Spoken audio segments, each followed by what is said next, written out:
Shehzad Ahmed.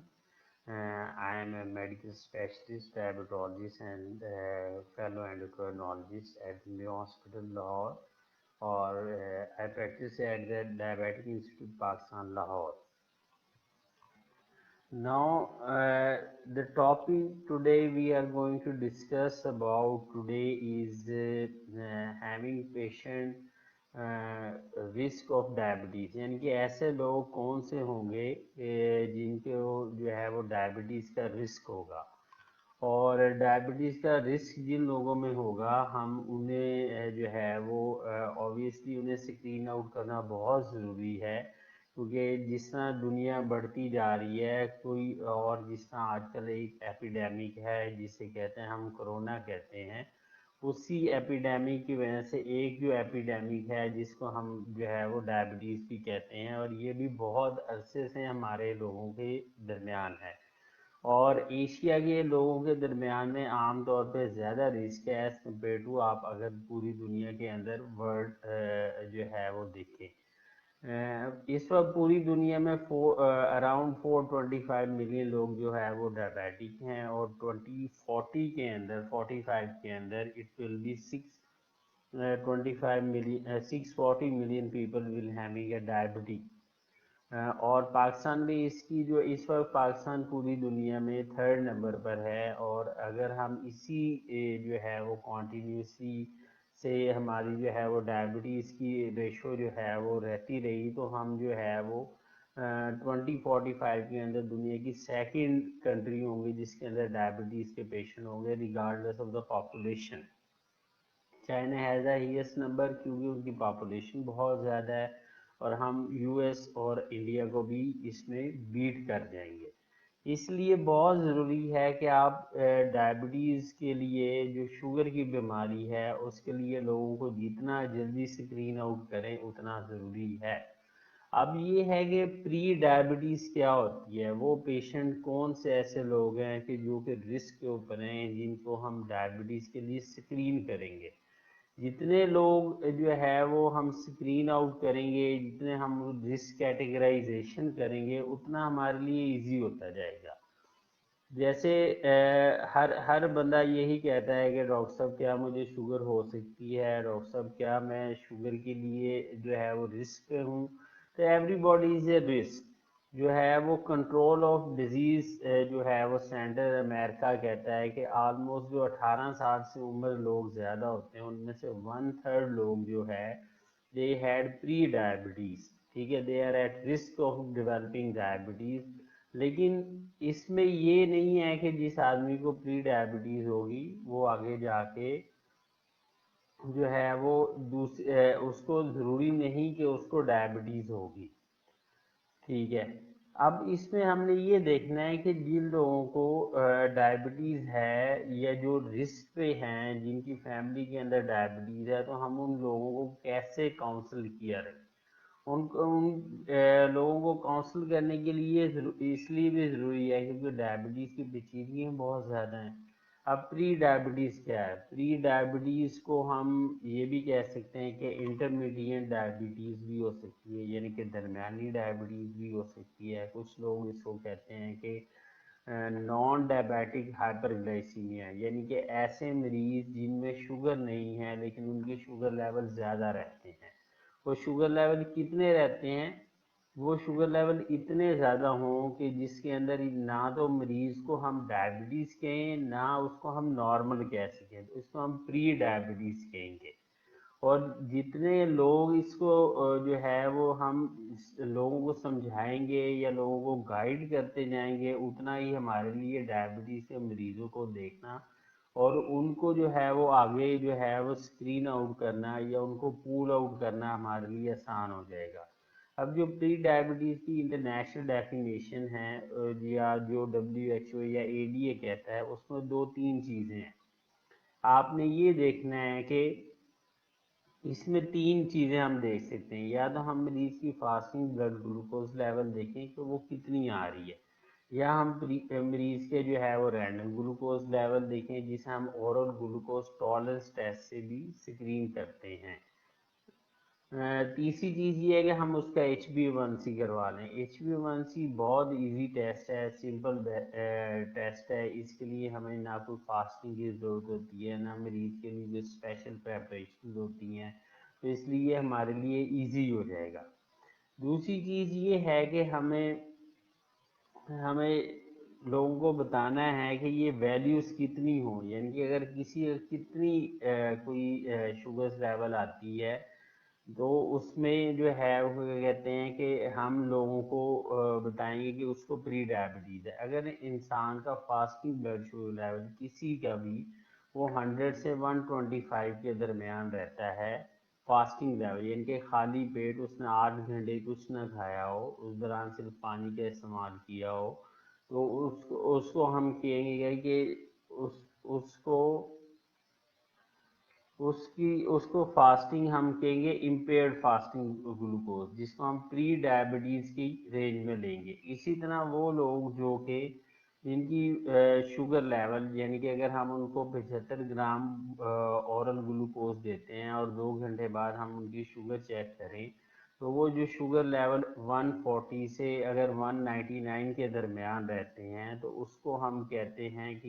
ये इसको impaired glucose tolerance है, ये भी प्री डायबिटीज में आएगा। ये सबसे उससे भी सिंपल ये है कि अगर हम मरीज का HbA1c करवा लें, HbA1c करवाएं, अगर वो 5.7 से 6.4 के दरमियान लाई करता है, इस वैल्यू के दरमियान यानी कि 5.7 से 6.4 के दरमियान रहता है, तो हम इसको प्री डायबिटीज लेबल करेंगे। तो ऐसे मरीज को प्री डायबिटीज में अब जब कोई पेशेंट आता है वो कहता है कि डॉक्टर साहब, क्योंकि इसकी कोई अलामतें नहीं होती, आमतौर पर कोई मरीज जाता है वो कहता है डॉक्टर साहब मैंने अपनी शुगर चेक करवाई, तो ये अब जो है वो मेरी फास्टिंग 120 आ गई, या फास्टिंग जो है 110 है, या फास्टिंग जो है 114 है, तो क्या है डॉक्टर साहब मुझे शुगर हो गई।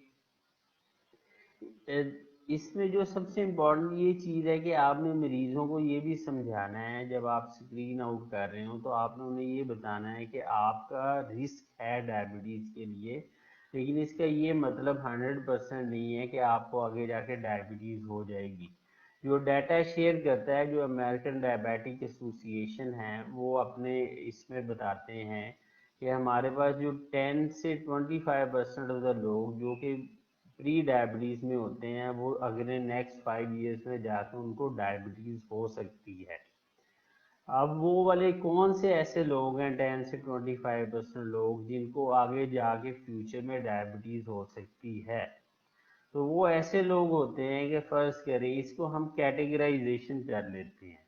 ठीक है। अब प्री डायबिटीज की आम लोगों को समझ आ गई होगी कि प्री डायबिटीज क्या है। इंटरमीडिएट डायबिटीज है, यानी कि डायबिटीज होने से पहले की जो चीज़ है, जो स्टेज है, जिसे हम प्री डायबिटीज कहते हैं। तो डायबिटीज का स्पेक्ट्रम है, यानी कि जो बीमारी जब शुरू होती है तो पहले मरीज को बिल्कुल नॉर्मल होता है। अब होता क्या है कि जब आप खाना खाते हैं, आपका ग्लूकोज जाता है आगे लबलबे से, इंसुलिन निकलती है, इंसुलिन उस ब्लड वाली जो है वो जो शुगर आई होती है ब्लड में, उसको न्यूट्रल कर देती है और आपका शुगर लेवल बिल्कुल नॉर्मल हो जाता है। डायबिटीज के अंदर क्या होता है कि सबसे पहले मरीज की इंसुलिन की सिक्रीशन खराब होती है, मतलब उसके अंदर इंसुलिन तो होती है, उसका लबलबा काम कर रहा होता है, लेकिन वो क्या होता है कि वो सही तरह से पूरी इंसुलिन काम नहीं कर रही होती, जिसकी वजह से क्या होता है, जो शुगर लेवल्स हैं वो दरमियान में थोड़ा बहुत रेज होना शुरू हो जाते हैं, यानी कि ना तो वो डायबिटीज की तरफ जाते हैं, ना वो हम उसको नॉर्मल कह सकते हैं। ठीक है। तो इसे इसलिए इसको प्री डायबिटीज कहते हैं या इंटरमीडिएट डायबिटीज कहते हैं। अब नेक्स्ट जो इम्पोर्टेंट चीज़ ये है कि कौन से लोग हैं कि जिन लोगों को हमें स्क्रीन करना चाहिए, कि जो इम्पोर्टेंट है हमारी कम्युनिटी के अंदर, हमारे आम लोगों के अंदर इम्पोर्टेंट हैं, कि जिसको हम देखें और हम कहें कि ये इम्पोर्टेंट है और इन लोगों को हमने जाके स्क्रीन आउट करना है। स्पेशली इसमें हम इसको कैटेगराइजेशन कर लेते हैं। जैसे अगर आम तौर पे अगर उसको क्या कहते हैं कि आप अगर हम डिवाइड करें तो एक सिंपल क्वेश्चनर बना ले, जो कि मैंने बनाया है, किसी बुक के अंदर नहीं है, you can make it by yourself, it's very simple. हम आम मरीजों को कैटेगराइजेशन, आपने 5 क्वेश्चन अपने बारे में पूछ ले। फर्स्ट, मेरी एज कितनी है? अगर आपकी एज 45 से ऊपर है तो आपका एक स्कोर हो जाएगा। अगर आपका बीएमआई कितना है, अगर आपका बीएमआई 25 से हो जाएगा, बीएमआई कहते हैं हाइट एंड वेट को हम डिवाइड करके एक इंडेक्स बनाते हैं जो कि हमें कैटेगराइज करेगा कि ये पेशेंट नॉर्मल वेट है, ओवर वेट है, ओबीज है या वेरी ओबीज है। तो हम इसको करें, अगर आपका 25 केजी पर मीटर स्क्वायर से बीएमआई ज़्यादा होता है तो आपका एक स्कोर हो गया। ठीक है, इसी तरह अगर आपकी फैमिली हिस्ट्री है, फैमिली हिस्ट्री से क्या मुराद है कि अगर आपके फर्स्ट डिग्री रिलेटिव, यानी कि अगर आपके भाई को, आपके सिबलिंग में से किसी को या पेरेंट्स में से किसी को शुगर होती है तो आपका एक रिस्क फैक्टर बढ़ जाएगा। ठीक है, फिर इसी तरह जो चौथी चीज़ है, अगर आप स्मोकिंग करते हैं, ठीक है, स्मोकर हैं तो उसका एक रिस्क बढ़ जाएगा। ठीक है, स्मोकिंग, ब्लड प्रेशर, या फिर उसको जो है वो साथ में कोई कोलेस्ट्रॉल के यानी कि चिकनाई का जो है वो मसला चल रहा है, तो ये 4 स्कोर हो गए। पांचवा जो है वो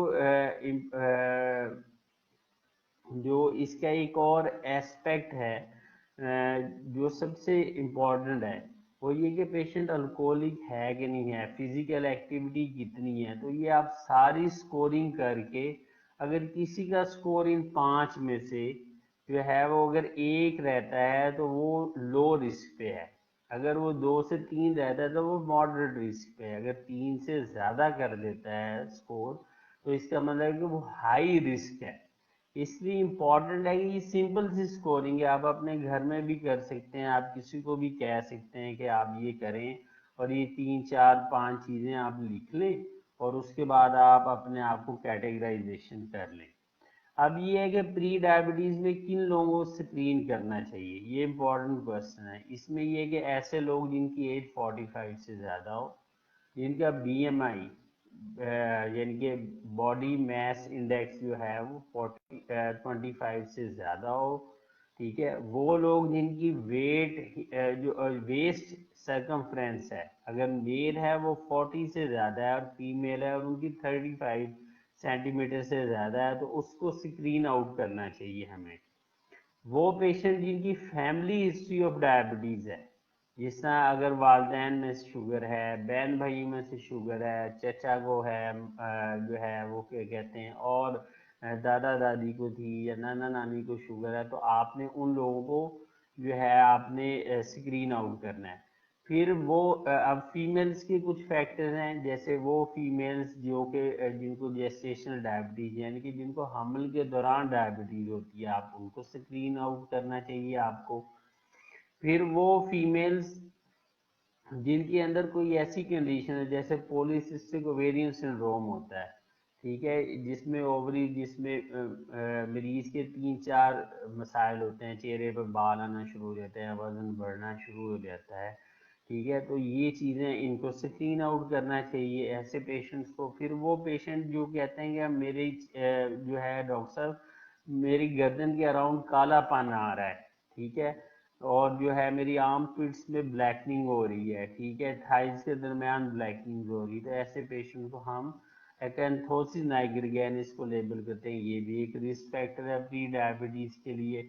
इसी तरह जो एथनिक बैकग्राउंड बड़ा इंपॉर्टेंट है, यानी कि वो जो हमारी एशियन टेरिटरी है, they are more high risk than non जो है वो जो वाइट लोग हैं, वाइट लोगों में कम रिस्क है एज कम्पेयर टू हमारी, हमारी टेंडेंसी भी डिफरेंट है, हमारे जीन्स डिफरेंट है, हमारा मेकअप डिफरेंट है, तो इसलिए हमारे यहाँ लोगों को जो है वो ज़्यादा टेंडेंसी है। फिर वो फीमेल जिनका बेबी अगर बड़ा पैदा हो, फर्ज करें उसका 9 पाउंड से वेट ज़्यादा है, तो आपने उनको करना है।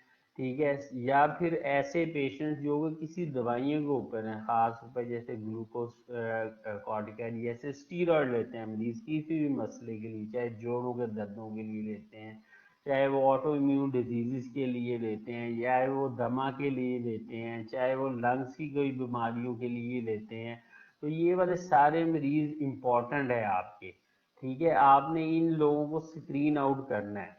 अब प्री डायबिटीज होती क्या है, प्री डायबिटीज में सबसे इम्पोर्टेंट जो डिसफंक्शन क्या है, प्री डायबिटीज में होता ये है कि इंसुलिन की रेजिस्टेंस होती है।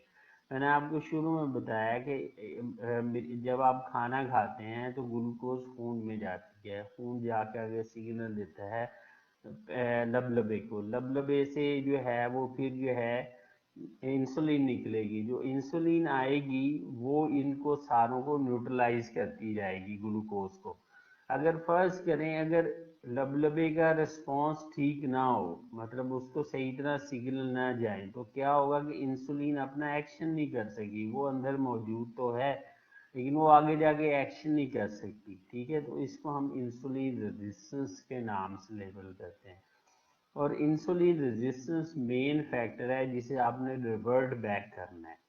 अब आपने इसमें ये देखना है कि जो पेशेंट्स जिनको इंसुलिन रेजिस्टेंस के लिए प्रोन है, जो मैंने सारे आपको अभी एक लंबी लिस्ट गिनवाई है जिसके अंदर मरीज मुख्तलिफ एज कैटेगराइजेशन, एक एक फैक्टर हम भूल गए कि वो पेशेंट जो ब्लड प्रेशर के मरीज हैं, वो जिनको कोलेस्ट्रॉल की बीमारी है, या वो जो drug substance abuse like alcoholism शराब नोशी करते हैं, वो वाले मरीज ज्यादा रिस्क के ऊपर होंगे as compare to other people. फिर हमने इनको स्क्रीन आउट कैसे करना है, स्क्रीन आउट करने के लिए हम जो हमने शुरू में 3 क्राइटेरियाज बताए थे हमने, वो क्राइटेरियाज बड़े इंपॉर्टेंट है। या तो आप मरीज को ये कहें कि हमने जो है वो आपका fasting blood glucose level check करना है, उसमें देख लें अगर वो 100 से 125 के दरमियान रहता है तो मरीज प्री डायबिटिक है। अगर वो जो है वो रहता है, अगर रैंडम जो है उसका ये इम्पेयर्ड ग्लूकोज टॉलरेंस है, अगर 140 से 199 या 140 से 199 के दरमियान रहता है तो वो प्री डायबिटिक है। अब इसमें 10 से 25% चांस है कि मरीज जो है वो आगे जाके उसमें क्या कहते हैं डेवलप हो सकता है डायबिटीज के अंदर, फ्रैंक डायबिटीज में, जिस जो रिस्क होगा 10 से 25% डिपेंडिंग अपॉन वेरियस फैक्टर्स। अब जो सबसे इम्पोर्टेंट चीज इसमें ये है कि very small things can make a difference, आपने ये याद रखना है लाइफ में। ये कोई ऐसी चीज नहीं है डॉक्टर मरीज से अगर doctor can I have a diabetes, no I am a diabetic, no I will get diabetes, how, these are very important question. मरीज को आपने समझाना है कि इसका ये मतलब नहीं, this is not the end of life, ठीक है। You have to change yourself, ठीक है। इसमें स्मॉल चेंजेस जो है वो आप अपनी लाइफ में करेंगे, जो मैं आपको अभी थोड़ी देर में ब्रीफ करूंगा वो स्मॉल चेंजेस क्या होती हैं, ठीक है, जिसके थ्रू आप प्री डायबिटीज को रिवर्ट बैक कर सकते हैं नॉर्मल जो है नॉर्मल ग्लाइसेमिक लेवल की तरफ, और आप अपने रिस्क को अबॉलिश कर सकते हैं, मतलब अपने रिस्क को ख़त्म कर सकते हैं। This is very important. अब नेक्स्ट थिंग इज क्या है कि आपने इसमें प्री डायबिटीज के अंदर पेशेंट को वार्निंग साइंस कौन से होंगे, जो पेशेंट है उसको वार्न वार्न कब आप वार्न करेंगे, आप अपने मरीज को बताएंगे देखें अब आपकी शुगर लेवल जो है वो बॉर्डर लाइन है, अब आप इसमें जो है वो डायबिटीज डेवलप भी कर सकते हैं, डायबिटीज नहीं भी डेवलप कर सकते, ठीक है। तो दोनों रिस्क फैक्टर है, आपने मरीज को ब्रीफ करना है कि दिस इज वेरी इंपॉर्टेंट, ठीक है। फिर आपने मरीज को कहना है कि आप जो है वो जो है अपने आप को तैयार करें हर लिहाज से, अगर खुदा न खास्ता आपको इन वार्निंग साइन में से कोई साइन आता है तो फिर आपने फ़ौरन रश पैक करना है और अपने डायबिटीज़ के टेस्ट कराने हैं, फिर आप उस कैटेगरी में दाखिल हो जाएंगे जिसमें मरीज को डायबिटीज़ होती है। उसमें से क्या है सबसे इम्पोर्टेंट ये कि अगर मरीज कहता है कि उसको प्यास बहुत ज़्यादा लगनी शुरू होगी, अनएक्सप्लेन्ड जो है वो थर्स्ट होनी शुरू होगी, यानी कि इतनी प्यास लग रही है कि वो उसको समझ नहीं आ रही कि वो पहले तो बिल्कुल नॉर्मल था, वो कहता है डॉक्टर साहब मैं पहले बिल्कुल नॉर्मल था, अब जो है वो मुझे इतनी प्यास लगती है कि मैं 3 4 5 बोतलें पी लेता हूँ, लेकिन मेरे होंठ खुश्क रहते हैं। दूसरी चीज क्या है कि अगर उसको पोलीयूरिया यानी कि पेशाब बहुत ज्यादा आना शुरू हो जाए, मरीज कहता है डॉक्टर साहब में 5-6 दफा रात को 7 दफा उठना पड़ता है मुझे जो है ना, तो आप उसको कहेंगे this is a warning sign. ठीक है। दूसरी चीज ये है कि इम्पोर्टेंट चीज ये है कि अगर उसको जो है वजन कम होना शुरू हो जाए, अगर वो कहे कि डॉक्टर साहब मैं पहले बिल्कुल ठीक था लेकिन मैंने कोई डाइटिंग नहीं की, मैंने अपना वजन कम करने के लिए कोई मेहनत नहीं की, लेकिन मेरा वजन गिरना शुरू हो गया है, तो दिस इज इम्पॉर्टेंट, आपने देखना है कि वो भी करे। फिर वो कहता है कि डॉक्टर साहब मुझे अजीब सी थकावट होती है, मैं अपने रूटीन के काम नहीं कर सकता, मुझे लगता है ऐसा है कि मैं अपने कामों से तंग आ गया हूँ। ठीक है। मुझे लगता है कि मैं जल्दी थक जाता हूँ। ठीक है, तो ये एक वार्निंग साइन है। फिर ये कि अगर मरीज के कि डॉक्टर साहब जो है मुझे यूजुअल से ज़्यादा भूख लगती है, या फिर कोई मूड की चेंजेस हो सकती हैं। डायबिटीज इतना बड़ा स्पेक्ट्रम है कि उसके अंदर कोई भी मरीज को किसी भी किस्म की अलामत हो सकती है। उसमें सिर्फ एक अलामत होना ज़रूरी नहीं है, दो होना ज़रूरी नहीं है, तीन नहीं होना ज़रूरी है। बाद का मरीज टिपिकल सिम्टम्स के साथ भी नहीं आता और उनके HbA1c वगैरह ज़्यादा होते हैं, तो ऐसे मरीजों को आपने स्क्रीन आउट करना है और शुरू में ही देखना है कि वो किस तरफ जा रहे हैं। फिर ये है कि अगर मरीज कहेंगे डॉक्टर साहब जो है वो मुझे लगता है कि शायद जो है ना कुछ अनयूजुअल थिंग्स हैपन हो रही, जैसे मेरे हाथों पाँव में सुनपन होना शुरू हो रहा है, जैसे मरीज कहता है डॉक्टर साहब मुझे लगता है मुझे क्रैम्प्स पड़ते हैं, ठीक है, मुझे लगता है मुझे डिहाइड्रेशन हो रही है, तो ये सारे वार्निंग साइन है इन प्री डायबिटिक पेशेंट्स को। ऐसे पेशेंट्स को आपने फौरन से स्क्रीन आउट करना है और उनको डायबिटीज की जो अगर उसकी according to the indication, according to the diabetic guidelines, फिर आपने उसको ट्रीट करना है। पर ये बड़ा इंपॉर्टेंट है, these symptoms are very important, अगर आपने पेशेंट को बताने हैं तो आपने बताना है। अब ये है कि कुछ एक इम्पॉर्टेंट चीज़ है जो कि हमारे यहाँ बहुत प्रेवलेंट है, जिसके ऊपर मैं ज़रूर बात करूँगा प्री डायबिटीज़ के साथ, वो ये कुछ मेटाबॉलिक कंडीशंस है, जैसे मेटाबॉलिक सिंड्रोम है। What is metabolic syndrome? अगर एक मरीज जो है वो ओवरवेट है, ठीक है, दूसरा उसमें प्री डायबिटीज होती है यानी कि उसकी शुगर लेवल ज़्यादा रहती है, तीसरा उसका ब्लड प्रेशर बॉर्डर लाइन है, चौथा उसके कोलेस्ट्रॉल की खराबी है, तो ये सारी चीज़ें जो है वो मेटाबॉलिक सिंड्रोम में आएंगी। और या फिर उसके जो है वो बाद लोग हमारे पास शुरू में आते हैं ना डॉक्टर साहब मुझे कोई मसला नहीं है, लेकिन ये देखें मेरे जो है ना वो क्या कहते हैं जिगर के ऊपर चर्बी आ रही, this may be the early warning sign. ठीक है, इसको non alcoholic fatty liver disease के ये नेफ्रल्ड कहते हैं हमारी मेडिकल टर्मिनोलॉजी के अंदर, तो आपने इसको भी देखना है, दिस इज वेरी इंपॉर्टेंट। आपने देखना है कि अगर पेशेंट को जिगर पे सिर्फ चर्बी आ रही है, patient can have diabetes before 3 to 5 years before having a Frank diabetes, यानी कि मरीज को डायबिटीज होने शुरू होने से 3 से 5 साल पहले उसको डायबिटीज हो सकती है, तो आपने इस चीज़ को देखना है, इस चीज़ को भी लेबल करना है, देखना है कि उसके कोई है नहीं। फिर अगर पेशेंट एक्सेसिव स्ट्रेस में रहता है, स्ट्रेस के अंदर आपकी बॉडी में ऐसी चेंजेस आती हैं, हार्मोन रिलीज होते हैं जिसकी वजह से जो है वो ब्लड शुगर लेवल जाते हैं, फ्लाइट और फाइट के हार्मोन्स है, जैसे हमारा एड्रीनलिन है, नॉर एड्रीनलिन है, कॉर्टिसोल है, ग्रोथ हार्मोन है, ये मुख्तलिफ किस्म की रतूबतें हैं जो हमारे जिसम से निकलती हैं और ये भी शुगर लेवल को ऊपर लेके जाती हैं, क्योंकि शुगर लो करने के लिए एक ही रतूबत है, एक ही हार्मोन है जिसे कहते हैं हम इंसुलिन, लेकिन शुगर को बढ़ाने के लिए काफी सारे हार्मोन हैं, तो इसलिए अकेली इंसुलिन का मुकाबला है बाकी सारे हार्मोन्स के साथ। तो आपने अपनी इंसुलिन को इंटीग्रेटेड यानी कि इतना अच्छा रखना है बॉडी के लबलबे, क्योंकि आप वो आपकी शुगर लेवल को बढ़ने ना दें, दिस इज वेरी इंपॉर्टेंट। ठीक है।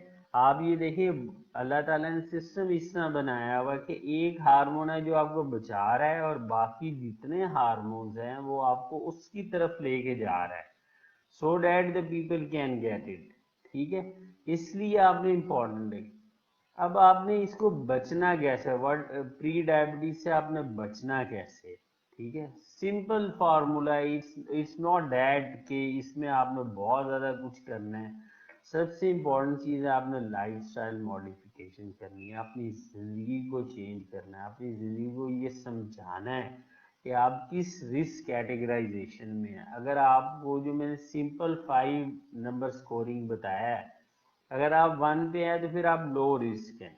अगर आप 2 से 3 हो गया तो आपका मॉडरेट रिस्क है। और 3 से अगर आपके ज़्यादा फैक्टर्स हैं, यानी कि अगर आपकी एज 45 से ज़्यादा है, आपका BMI 25 से ज़्यादा है, अगर आपकी फैमिली में डायबिटीज़ है, आप स्मोकर हैं, हाइपरटेंसिव हैं, या फिर आप फिजिकली इनएक्टिव हैं, तो फिर आपकी ये 5 के 5 फैक्टर्स काउंट होंगे और आप ज़्यादा बड़े रिस्क के ऊपर होंगे डायबिटीज़ के ऊपर।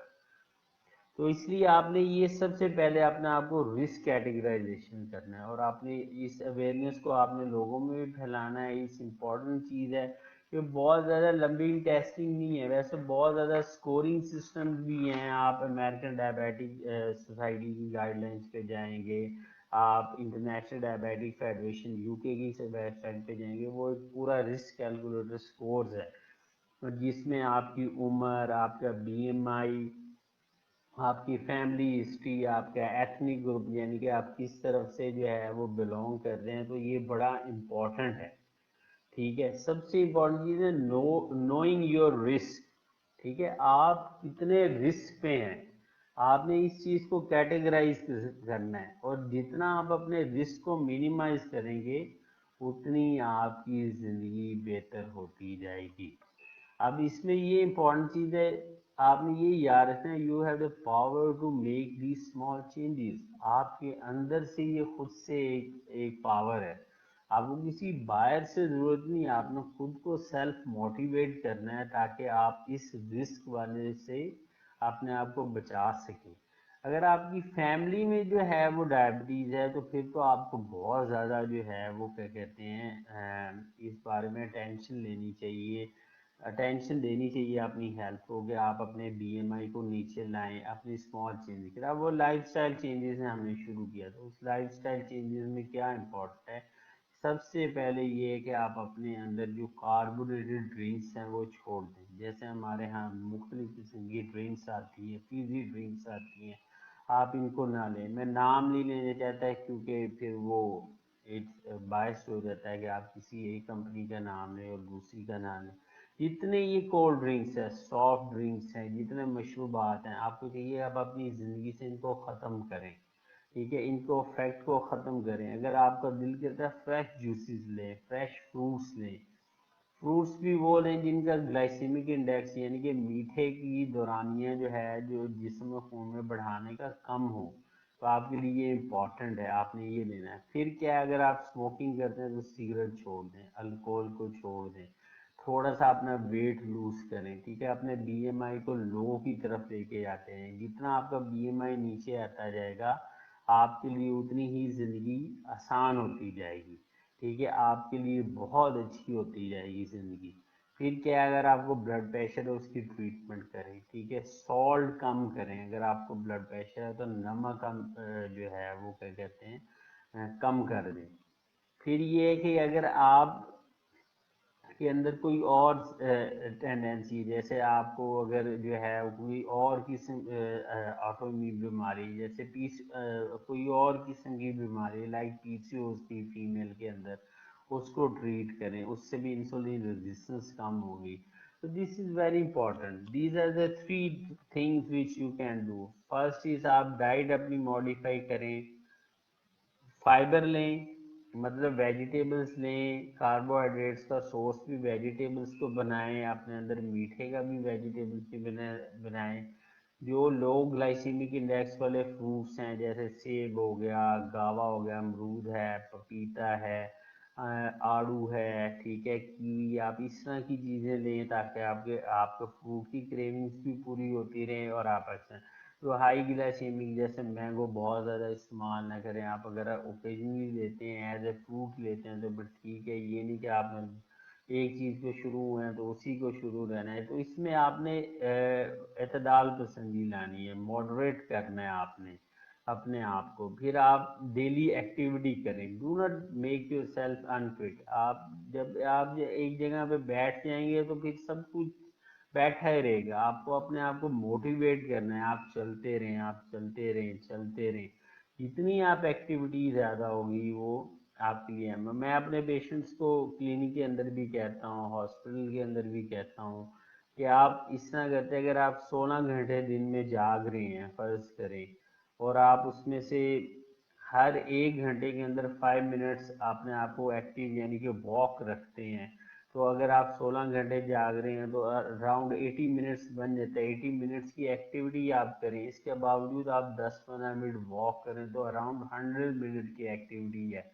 तो जब आप इतनी एक्टिविटी करेंगे तो आपकी जिस्म के अंदर जो शुगर्स हैं या जो क्या कहते हैं टेंडेंसी है वो कम होने के चांसेस, आपका वेट लूज होगा, आपकी एक्टिविटी बेहतर होगी। फिर आपने अपने आप को कंट्रोल करना है, आपने अपनी प्लेट पे खुद को कंट्रोल है, अपनी डाइट को स्लोली स्लोली ग्रेजुअली नीचे लाएं, एकदम से सब कुछ बंद नहीं करना। अपने आप को जो है वो क्या कहते हैं स्ट्रेस में नहीं लाना। तो ये इंपॉर्टेंट चीज़ें हैं जो आपने अपनी करनी। फिर दूसरी क्या है, वॉक। वॉक में 30 मिनट्स कर लें, 15 मिनट्स करें, 20 मिनट्स करें। अपने आप को फिजिकली एक्टिविटी करें, लो वेट एक्सरसाइज करें, चाहे एरोबिक्स करें, चाहे योगा करें, चाहे मेडिटेशन करें।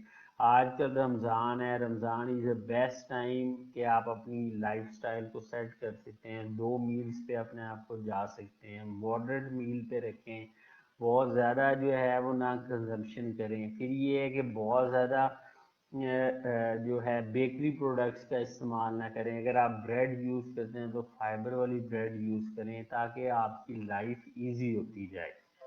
फिर फिर नेक्स्ट क्या है कि आपकी डिटर्मिनेशन है। Determination is very important.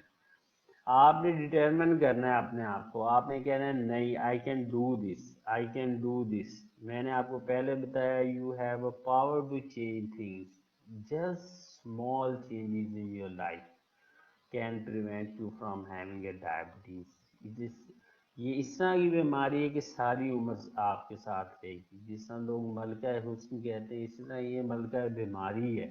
ये सर के बालों से लेके पाँव के नाखून तक आपके हर ऑर्गन को, हर अज़ा को, आपके माइंड को, आपके दिमाग की फंक्शनिंग को, हर चीज़ को अफेक्ट करेगी।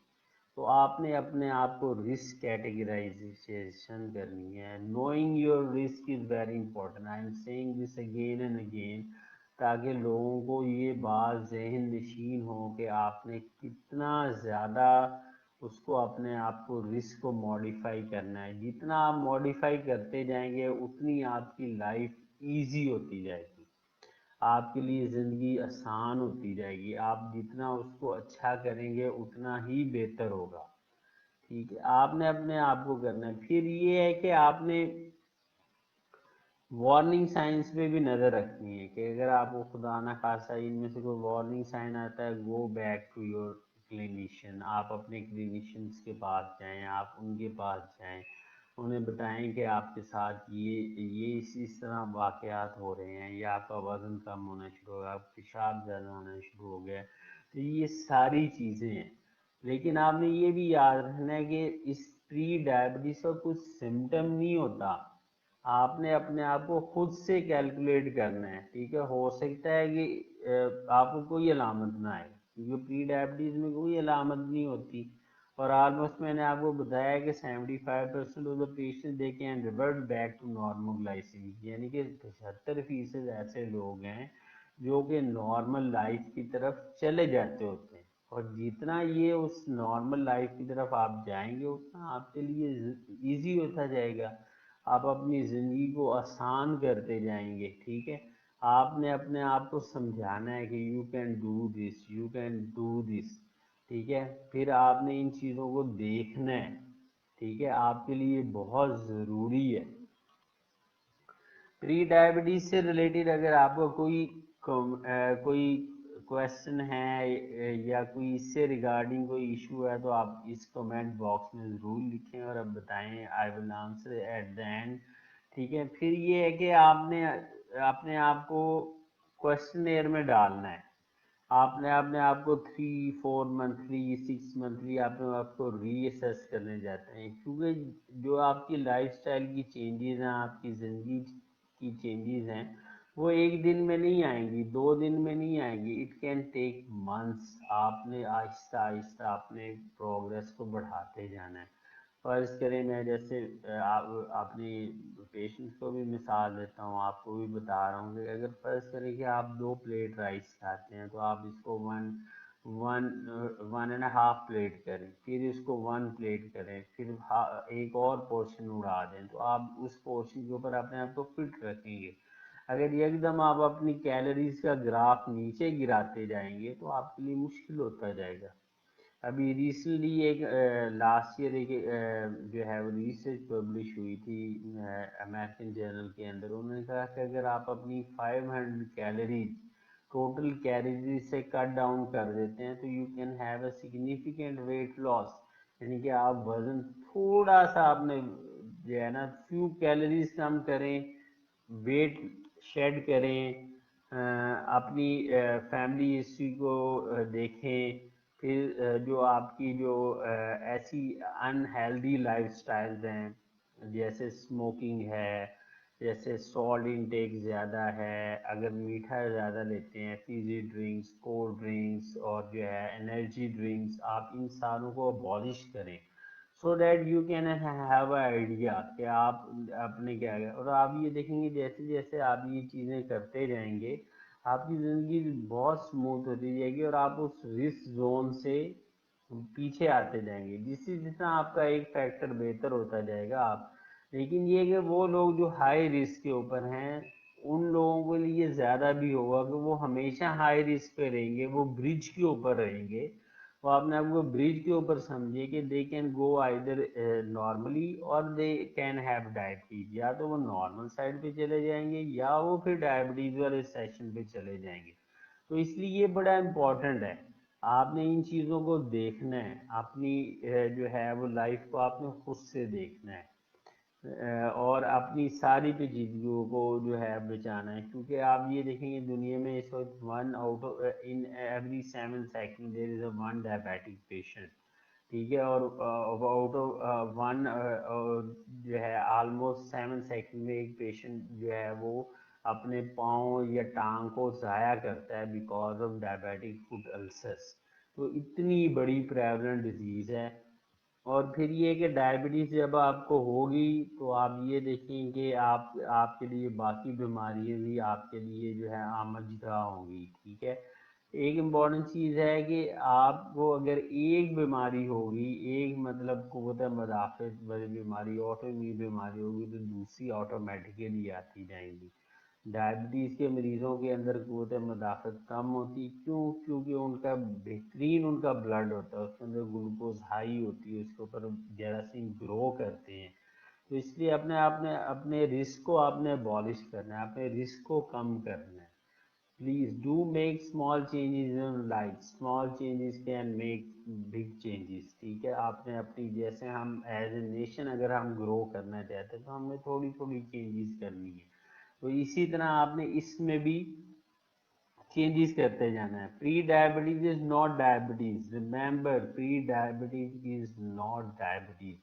कोई डायबिटीज इसमें नहीं है, इसमें आपको 100% चांसेस नहीं है कि आपको डायबिटीज होगी। There is 10 to 25% of the chances, अगर आप अपने आप को मॉडिफाई कर सकते हैं, अगर आप अपनी विल पावर से इन चीज़ों को बदल सकते हैं तो आपके लिए बेहतरीन चीज़ है। ठीक है, और आप जितना अर्ली आप अपने आप अपने रिस्क को कैलकुलेट करेंगे, उतना आपकी लाइफ के अंदर चेंजेस, पॉजिटिव चेंजेस आना आपके लिए ज़रूरी हो जाएगी। अगर आप इसको लेट करते जाएंगे तो आपके लिए मुश्किल होता जाएगा।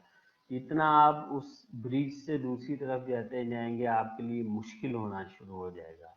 इसलिए प्लीज़ प्लीज़ रिमेंबर, अपने आप को बेहतर करें, अपनी लाइफस्टाइल को बेहतर करें।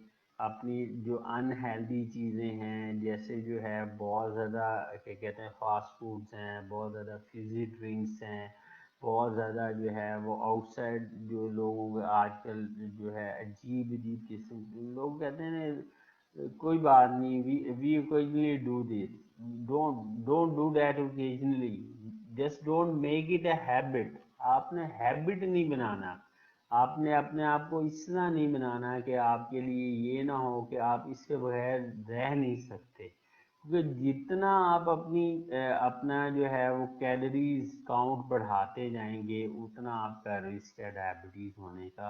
और बास पेशेंट्स ऐसे भी आते हैं कि जिनके अंदर कोई वार्निंग सिम्टम नहीं आता। मैंने आपको पहले बताया प्री डायबिटीज़ में कोई अलामत नहीं आती, कोई पेशेंट को सिम्टम नहीं आता, लेकिन पेशेंट यकदम से भी डेवलप हो सकता है डायबिटीज़ में। क्योंकि जिसको डायबिटीज़ होती है, मैंने आपको शुरू में बताया, पहले नॉर्मल होगा, फिर उसकी शुगर्स ख़राब होनी शुरू हो जाएंगी और कहीं ऐसा शुगर ख़राब रहेंगी, और फिर आहिस्ता आहिस्ता जब लबलबा बेचारा बैठ जाएगा तो फिर आपको डायबिटीज़ होने का रिस्क होगा। ठीक है, इस सेशन के अंदर हमने आपको सिर्फ प्री डायबिटीज़ के बारे में बताया, उसकी बताया वार्निंग साइन क्या होते हैं, स्क्रीन किस तरह लोगों को करना है, अपना रिस्क कैसे नो करना है, दिस इज़ वेरी इंपॉर्टेंट। किसी ने ये पूछा है कि type 1 diabetes and auto immune disease. देखें, टाइप 1 जो है वो ऑटो इम्यून डिजीज़ है एक टाइप, ठीक है, और इसके और भी बहुत सारे फैक्टर्स हैं, इसमें जेनेटिक फैक्टर्स भी हैं, फिर एनवायरमेंटल यानी कि बॉडी के फैक्टर्स भी होते हैं, वो भी बड़े इम्पोर्टेंट है। ठीक है, आपने वो भी देखने हैं, तो ऑटो इम्यून भी इसकी कॉज है। और जब एक हमारे मेडिकल टर्म में जो है वो डिक्टम यूज किया जाता है, जिसको एक ऑटोइम्यून डिजीज होती है तो सर्च फॉर अनदर, ठीक है, तो उसको दूसरी भी हो सकती है। तो ये आपने इस चीज़ को ध्यान रखना है। और मेरे ख्याल में एक और क्वेश्चन था जिसके अंदर उसने कहा what is the difference between insulin and sugar level. Sugar level तो आप वो है ना, जो आप शुगर ले रहे हैं, कोई भी मीठा लेते हैं, वो आपके ब्लड में जाता है, वो एक लेवल बनाता है, उसको हम चाहे जो है वो स्ट्रिप से चेक करें, चाहे सैंपल लेके उसको जाके उसको चेक करें, प्लाज्मा लेके उसका ब्लड सैंपल लें, उसमें से प्लाज्मा निकालें और उसको लेबॉर्ट्री में जाके टेस्ट करें रीएजेंट के साथ। दूसरी चीज़ ये होती है कि इंसुलिन क्या है। इंसुलिन एक हार्मोन है, हमारी बॉडी के अंदर हार्मोन है, और जो है वो रतूबत है जो पैंक्रियास बनाता है, पैंक्रियास के बीटा सेल्स को बनाते हैं। और ये मैंने आपको पहले भी बताया, ये अकेला एक हार्मोन है जो कि बाकी जो शुगर्स लेवल को लोअर करता है, और इसको हमें बचाना है। हमने अपने बीटा सेल्स को बचाना है, हमने अपने पैंक्रियास को बचाना है। जितना आप बचाएंगे उतना आपके लिए फ़ायदेमंद होता जाएगा, उतना आपके लिए इजी होता जाएगा, इसलिए इम्पोर्टेंट है। एनी क्वेश्चन इसमें हो तो आप कमेंट बॉक्स में लिख सकते हैं। Hopefully this session help you a lot. आप लोगों को जो है वो काफ़ी सारी चीज़ों के बारे में पता होगा। आप अपना फीडबैक ज़रूर दीजिएगा, इसमें हम कोई इम्प्रूवमेंट ला सकते हैं। लेकिन इन द एंड जो है वो टेक होम मैसेज दो ही हैं, you have the power to change things. ठीक है, small changes in your life can change your whole whole body structure, आपकी लाइफ को बदल सकता है। तो आपने ये सारे, दूसरा knowing your risk is very important, do calculate your risk, जो मैंने आपको सादा सा एक फार्मूला बताया उसके मुताबिक कर लें। आप इंटरनेशनल डायबिटिक फेडरेशन की वेबसाइट पे जाएं, उसमें 6-7 क्वेश्चन हैं, आप वो देख लीजिए, जिसमें एज है, बीएमआई है, आपका लिपिड लेवल है, हाइपरटेंशन है, फैमिली हिस्ट्री है, आपका एथनिक ग्रुप है, आप एशियन हैं, नॉन एशियंस हैं, कौन से हैं, वो सारा आप कैलकुलेट, तो वो आपको एक लो, मॉडरेट और हाई रिस्क में कैलकुलेट कर देगा। वो रिस्क आप कैलकुलेट कर लें। अगर आप खुदा ना खासा हाई रिस्क में जाते जाएंगे तो आपके लिए जो है वो आपके लिए जो है वो मुश्किल होता जाएगा।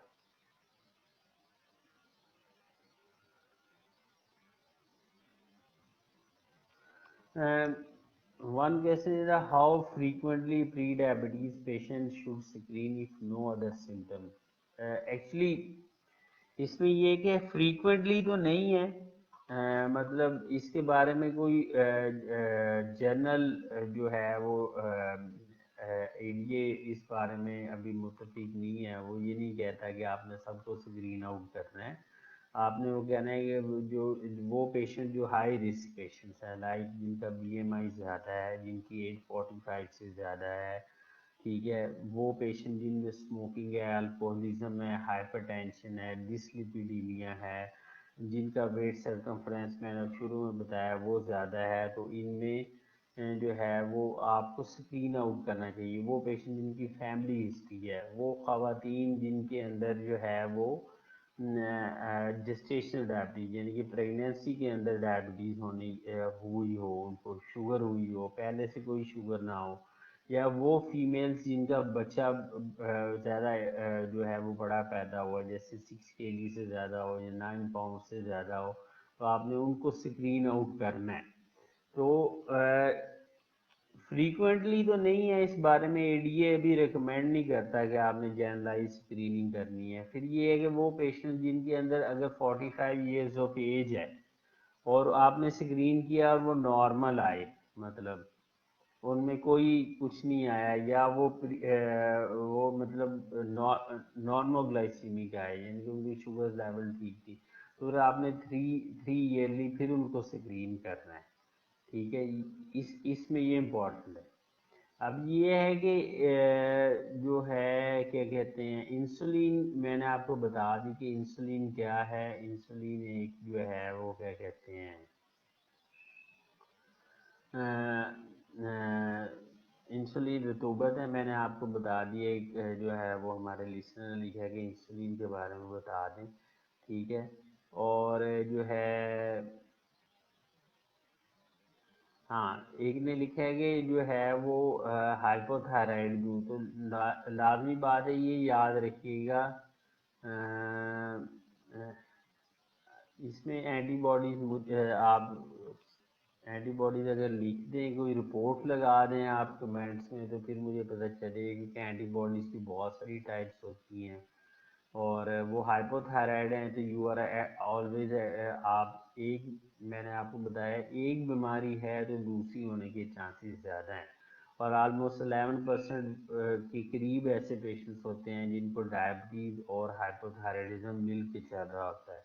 और मैंने अपनी क्लिनिकल प्रैक्टिस में ये भी देखा है कि वो बहुत सारे पेशेंट्स जिनको शुरू में जिनके ब्लड शुगर लेवल कंट्रोल करें, तो उनके अंदर अगर हाइपो या हाइपरथायराइडिज्म होता है तो इट कैन कम आउट, ठीक है। और इसलिए आपको वो भी करें, क्योंकि हाइपोथायराइड में वेट गेन होगा, पेशेंट स्लो होगा, लो होगा, ब्लड सर्कुलेशन अच्छी नहीं होगी, इंसुलिन रेजिस्टेंस होगी, तो patient is likely chance. Any other question, if someone wanna ask, he can write it in the comment section. Then thank you very much. ख्याल रखें, आपको पेश की ईद मुबारक। अल्लाह हम सबको जो है अपनी हिफ्ज़ अमान में रखे, और stay safe, stay home and stay blessed. Thank you very much.